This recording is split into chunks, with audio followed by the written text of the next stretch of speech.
the headlines this morning. The headlines, they are dramatic at 7:30. Of course, my name is Gesire Agua, and this is the front page review. You're welcome to the show. At any point in time, you can feel free to join the kombucha. You can join us live on YouTube, and you can call the studio at any point in time. 0808 312 8618 is the number to call. 0808 312 8618. All right, so we're going through as many headlines as possible. Now we're seeing the police, one of the biggest stories today. The police declared a Briton Nigerian wanted for attempting to overthrow Tinubu. Adejobi, who is the Nigerian police force, declaring a British national, Andrew Wynne, and a Nigerian, Lucky Obiya, wanted for allegedly plotting to overthrow the democratically elected government of President Bola Tinubu. Addressing journalists in Abuja on Monday, the force spokesperson Muyiwa Adejobi accused the British national of building a network of sleeper cells to cause chaos and topple the government. He said the Nigerian police force has launched a comprehensive investigation into the activities of foreign national and subversive elements plotting to undermine the democratically elected government in Nigeria through unconstitutional regime change and orchestrating violence across the country. Following extensive intelligence gathering and collaboration with other security agencies, 9 suspects have been apprehended who received substantial financial backing from foreign sources to destabilize the country. Well,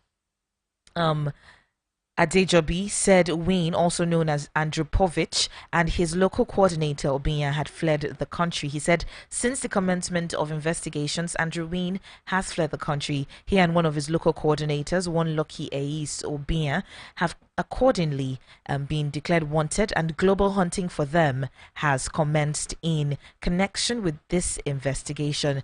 There's been a lot of conversation about this. It's one of the biggest stories of the day. Thus, the Nigerian police force declaring a British national, Andrew Wynne, and a Nigerian wanted for allegedly plotting to overthrow the government. They've got sleeper cells set by the British national, and the goal is to topple the government and plunge the nation into chaos. Anyway, I have a voice message from something like that. The investigation about this particular conversation, I'll play it in just a moment. It'll be face disciplinary committee, anti-party activities.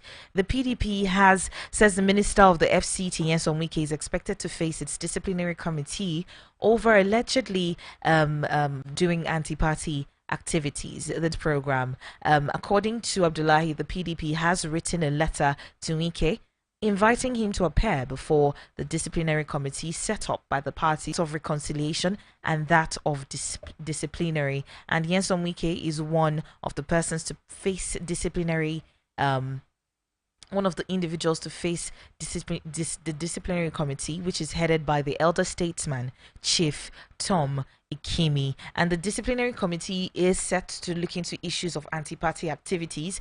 And apparently they've been receiving petitions regarding the anti-party activities or sabotaging the party throughout the party, leading to where they are now. And these petitions are against Wike, and other party members have been aggregated and sent to the committee. We'll see if Wike will actually appear before the committee that has been set up to reconcile and discipline individuals over alleged anti-party activities. Meanwhile, we also have a electoral committee proposing a slash of legislators and executive salaries by 30 to 40%. According to them, the salaries of legislators should be reduced by 30%, while that of the executives be reduced by 40% to cut costs. This is the Joint Committee on Electoral Matters.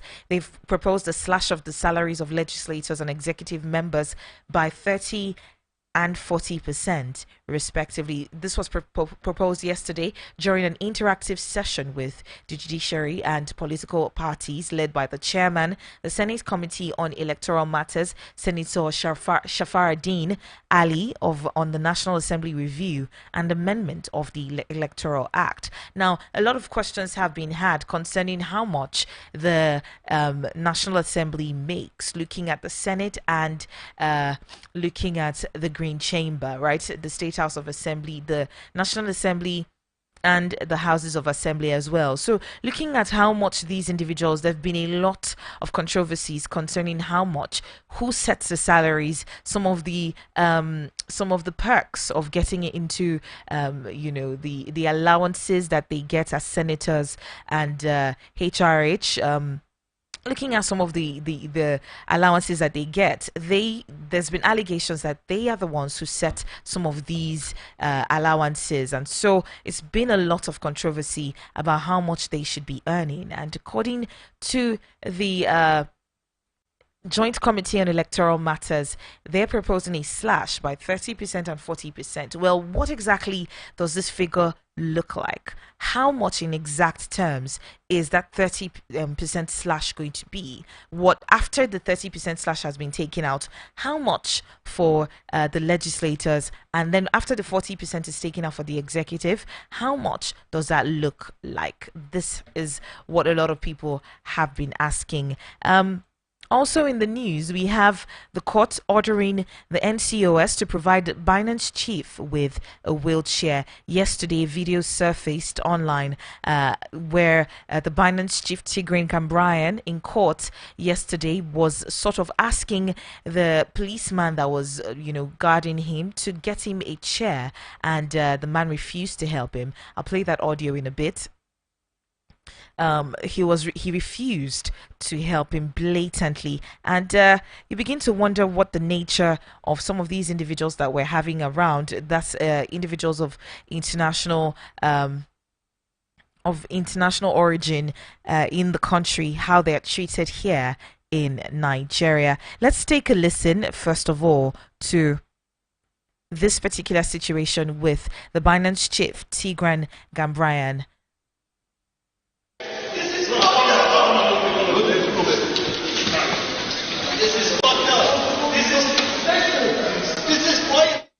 was told not to help me.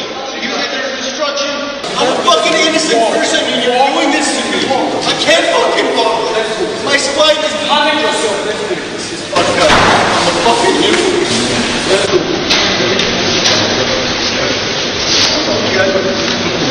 Don't open this. You can walk. Manage yourself. Hello. See, please.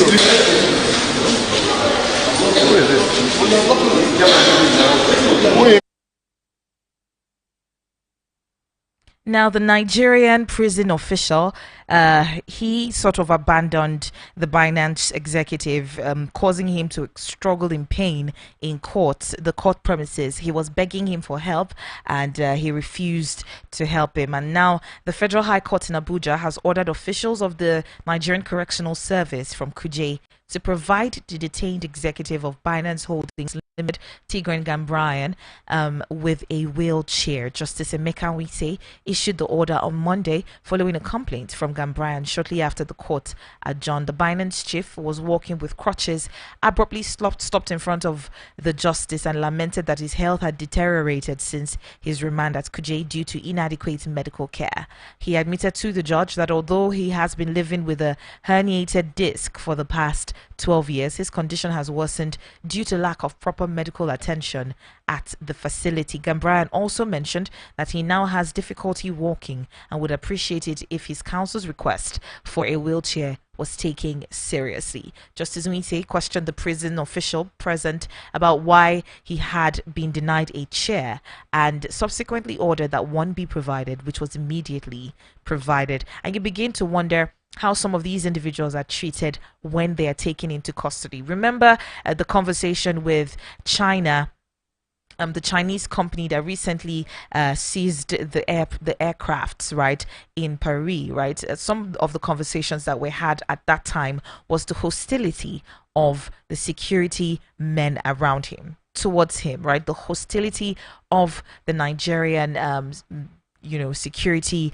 agents that were sent to protect him at the time. So also in the news is this particular Briton who has been declared wanted by Nigerians. A particular interview was had on Channels Television. Let's take a listen to when the police declared him wanted and his subsequent conversation that was had about his own the fact that he's been declared wanted, talking about Andrew Povich right now. Let's take a listen. We've been following for you.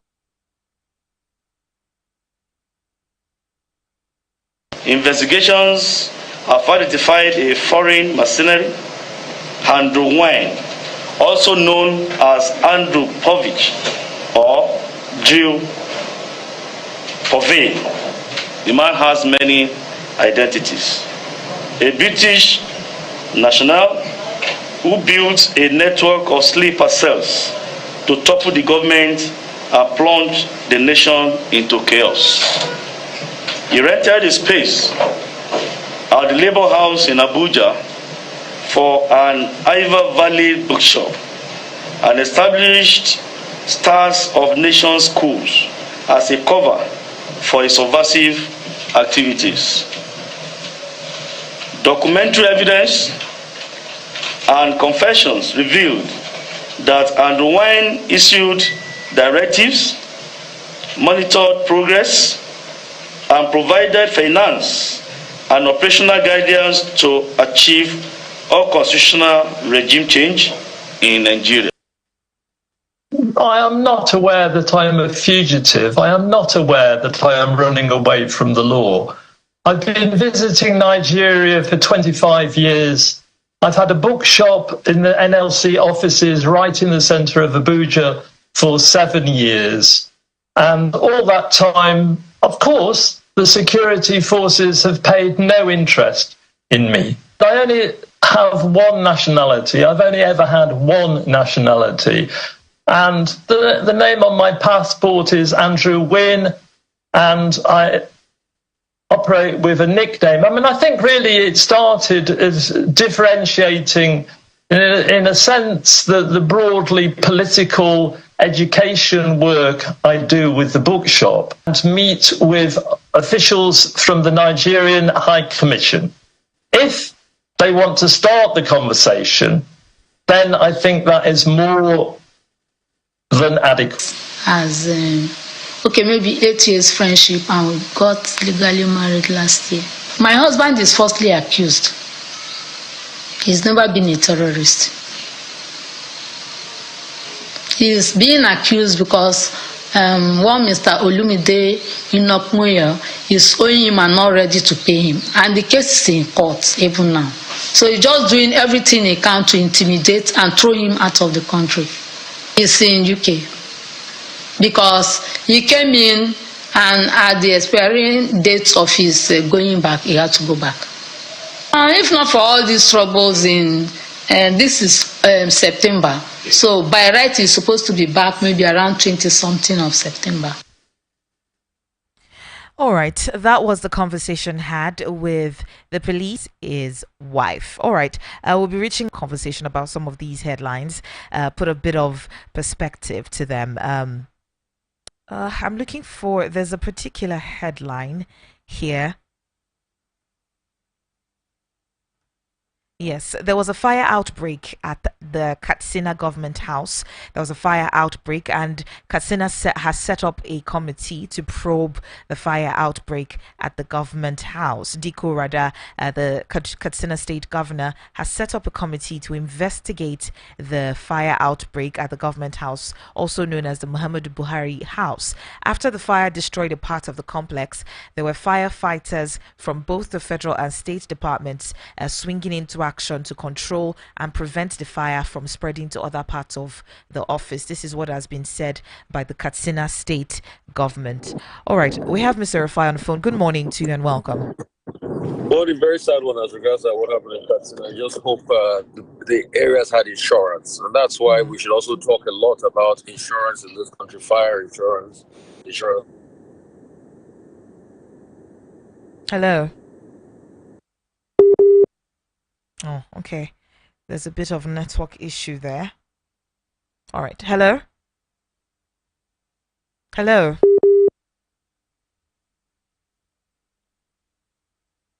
All right. We'll try to reconnect, establish contact.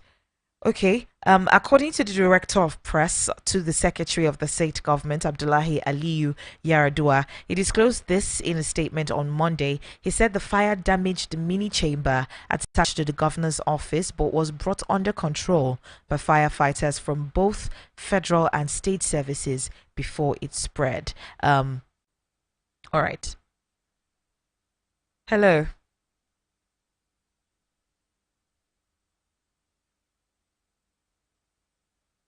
Okay, we also have the committee given the mandate to co-opt any person that could help discharge its assignment. All right. Hello, Gazzy. Yeah, hello. Yeah, as you were saying. Yeah, so we're talking about the fire in Katsina State. That was where we lost you. Yeah. That's why I said the need for insurance is key. That's all I said. Okay. All right. Moving on. This particular story here about the Briton who has been declared wanted by the police. First of all, we saw the raid of the NLC and seeing that he has a bookshop in that complex, right? I don't know how that will relate to the NLC, but let's look at this particular individual as well. What do you think about the case as it's ongoing? But he's also responded by saying he's been running that bookshop for 7 years. He doesn't know he's a fugitive from the law. I doesn't know what they're talking about. He's happy to talk to the police if they have anything against him. And his wife was talking about one other person that had mentioned him in that raid. So I think they should do the investigation and let's say I found out. But I just hope this is not another high-handedness, because we're so quick to flutter terrorism and all of that and shout terrorism and people for this thing. But the real terrorists, the real bandits that are attacking this nation are on TikTok, throwing money and spraying money and jumping around and even capturing Nigerian government vehicles, APVs, Nigerian military vehicles. So is that not treasonable enough? But these protesters were so quick to hail and arrest here. They should go and carry them payload to now. They should go and arrest those people. Go and engage them. Those are the real bandits that are showing money on Twitter and I say on Twitter and TikTok. TikTok. Yeah, they should go and arrest them. That's what we want. All right. I don't know how much investigation has been put into this because it seems like a huge deal. This is Nigeria. This is not just a Nigerian being accused by the Nigerian government. This is between two countries now, and it's a sensitive time because you're talking about terrorism financing. That's a huge one to accuse anybody of. So how much? I don't know if we do enough investigations before we jump into some of these declarations that we make, especially looking at the Nigerian police. What are you saying? In a country where they said that Shekau was dead for 10 times? Obviously, we don't now. Because apparently the man has not even been served. Nigerian police just made the announcement. The man has not been served. He's not even been notified what he did. So obviously there's that capacity of not doing things well. It's another favorite pastime in our country. We don't do things well. We just make very spurious claims here and there. So, but I'm not saying this case is spurious. Let them investigate. Let's see how this pan out in the courts and all of that. So. All right, because if we have individuals who are actually financing terrorism here in the country, they should be weeded out. It's really interesting. It has to be looked at actually. Yes, that should be looked at. We should be able to see it. They should be able to show us the funding trail, what they did specifically, so we get to the truth of the matter. Not just high-handed talk here and there. And let's not just be so quick to mention terrorism. I think that's the problems we keep talking about in our country. All right. Talking about international relations, the Federal High Court in Abuja ordered officials of the NCOS, Nigerian Correctional Service in Kuje, to provide the Binance chief, Tigran Gambrian, with a wheelchair. I don't know if you saw that video where he was talking to the official that he couldn't walk. He needed assistance, physical assistance. He was using the crutches and he helped him out, and the man was saying, help yourself, you can walk, and he was struggling physically. You could see that he was struggling physically. I don't know how That's not good enough. It should have been helped. If somebody is in your custody, you're right to take care of him. till justice is finally decided upon. So that's not a good side for us. That's not a good side for us. And people have a right. You see, when you say, oh, people can't work, it's not that they're faking it. Being in incarceration alone is traumatic for a couple of people that brings about a lot of bodily imbalance. Some people fake it, please. I'm not trying to exonerate those ones.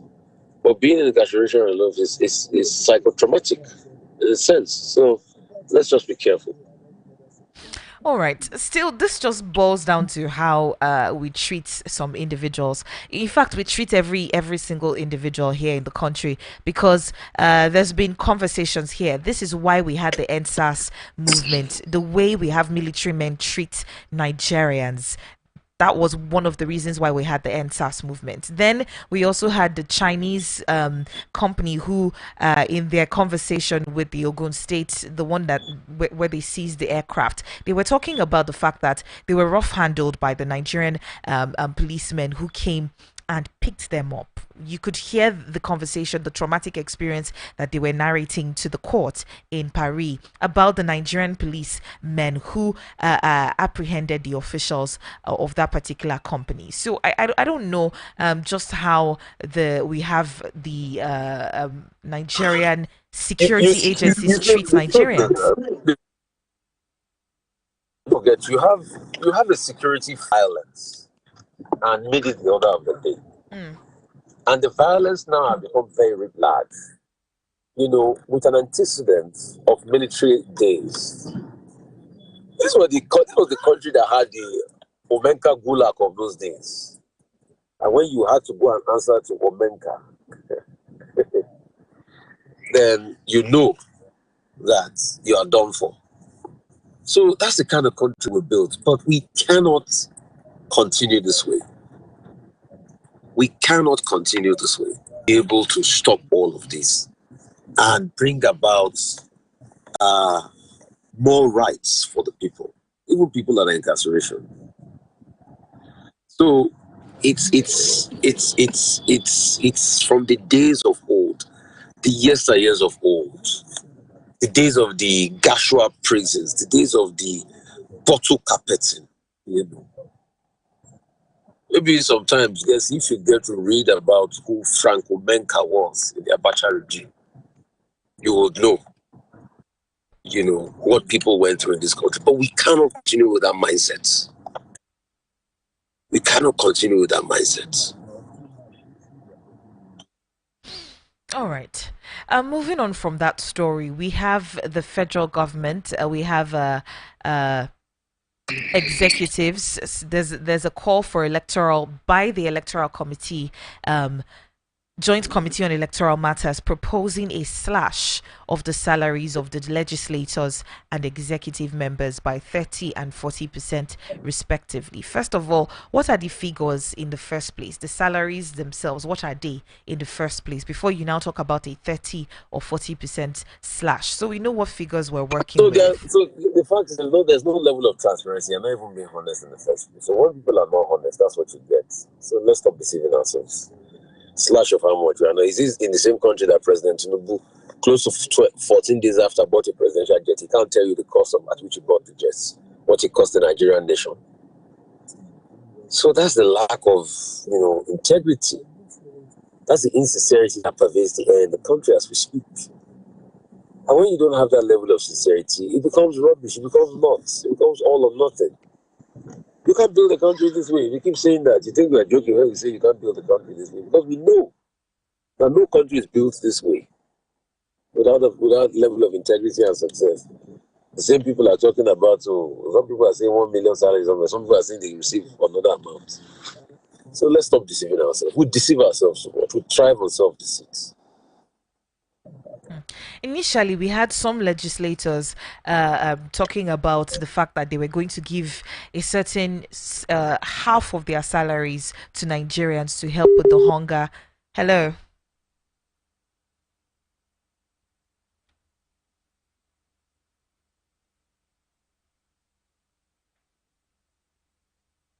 All right. We had members of the Green Chamber talking about the fact that they were going to give Nigerians, donate half of their salary to help Nigerians with the hunger issue in the country. but we didn't quite see how much was paid. I think that was what even brought up this conversation as to how much the legislators were making in the first place. Well, okay.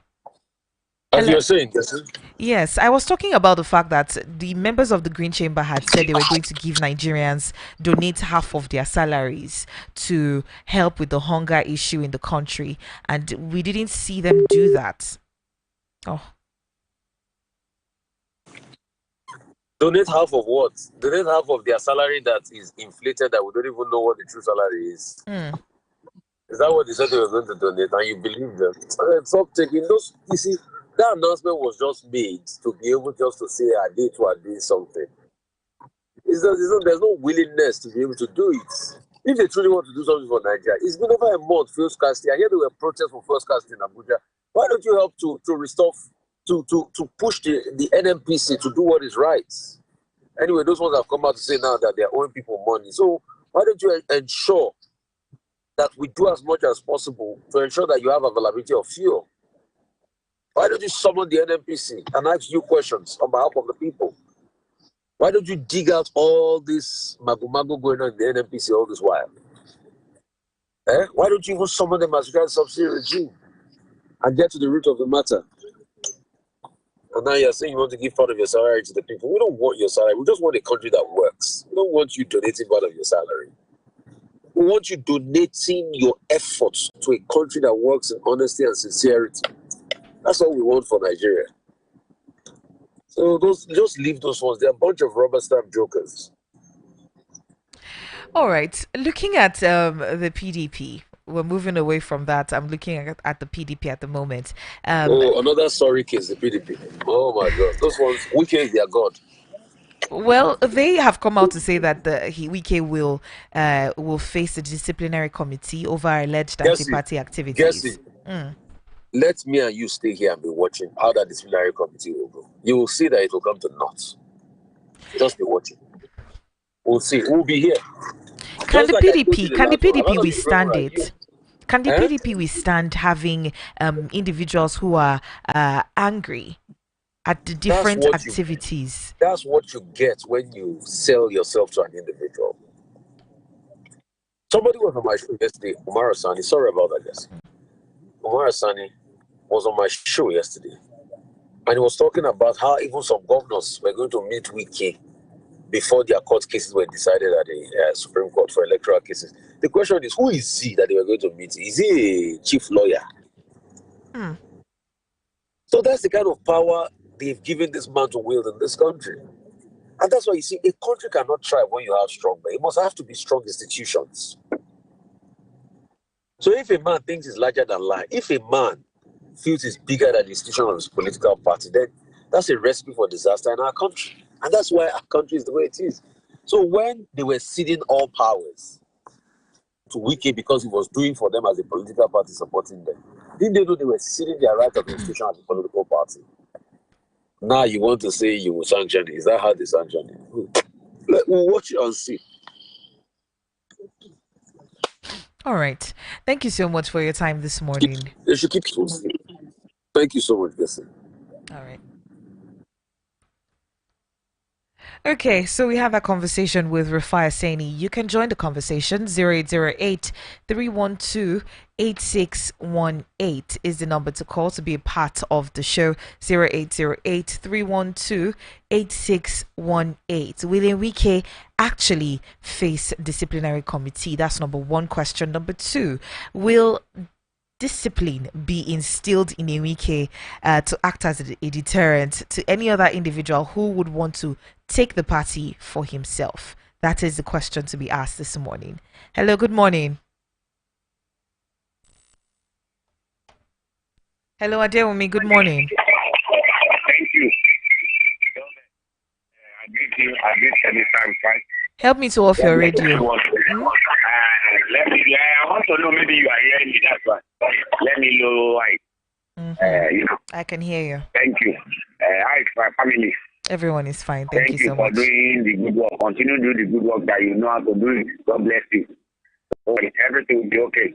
I just said Mr. Rufai too. On the issue of Wike, PDP is a divided house. They cannot sanction it. Just like what Mr. Rufai said. He has said it all when he was dealing them. They don't know that he knows. And again, people don't want to use injustice. I didn't support UK for what he's doing by fighting Boston. But let's come back. Let's go back to this case. People are over that. You know, the lie is that the starting PDP today.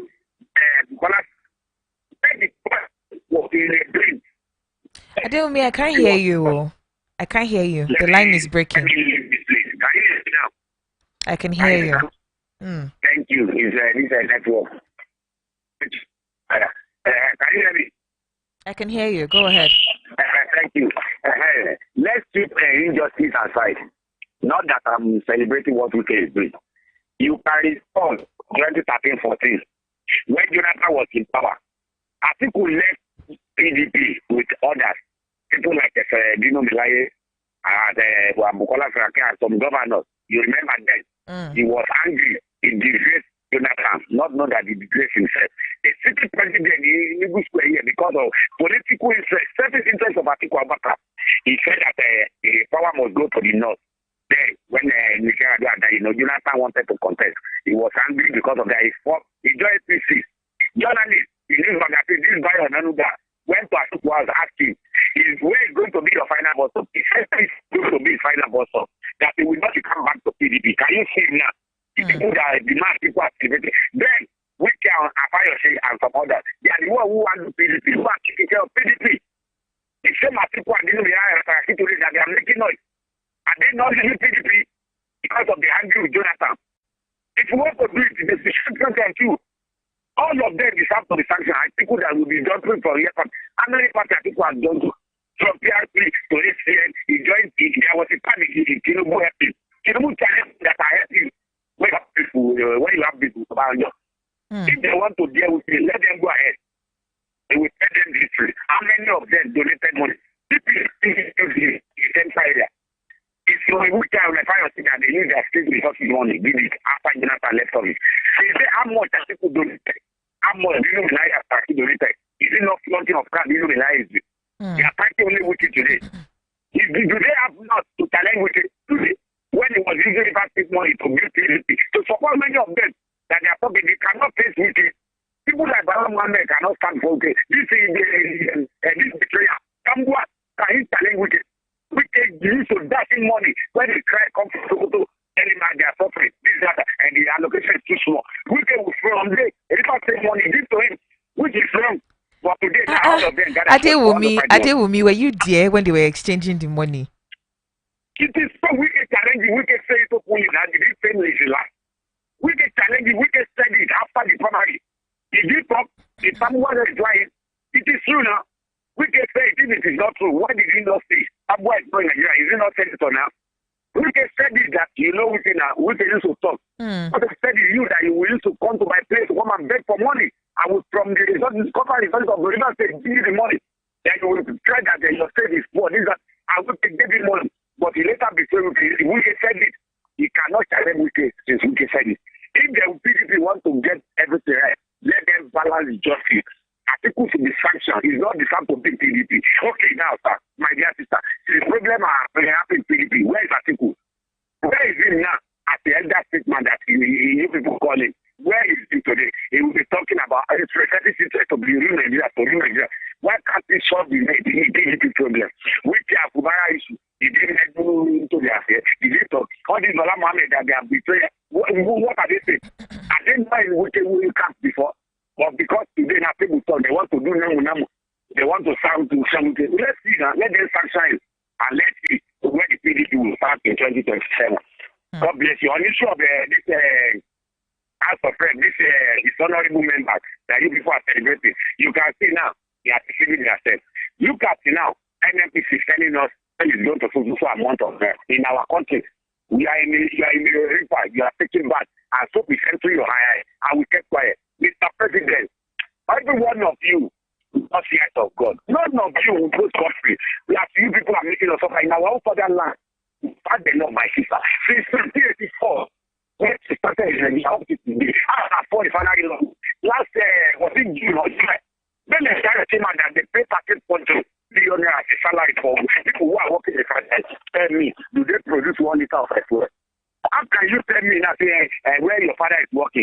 me in this area. I say my father is working for Port Harcourt Refinery. Do what? And they said 13.20 billion. All right. At the salary. Who will they pay? Okay, now, okay, before I go, this $6 million that they are talking about, how do we come about it? Do you buy the food? Not pay. The NFP is supplier or the marketer. If the marketer did not pay the price, when money, how do we come about it? By saying, I say, I'm not among.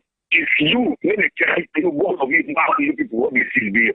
And the suffer that they are putting us in this country, they will not go country.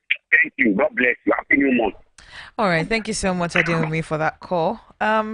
You can always watch other episodes of our show on YouTube at Voice of the People Abuja. Voice of the People Abuja. I'll go ahead and pay some bills, and when I come back, I'll be speaking with Larry Ogoego. We're going to be looking a little bit about. We're going to be looking at rather the hostility of security agents. How they treat certain individuals, and just why we had the NSAS.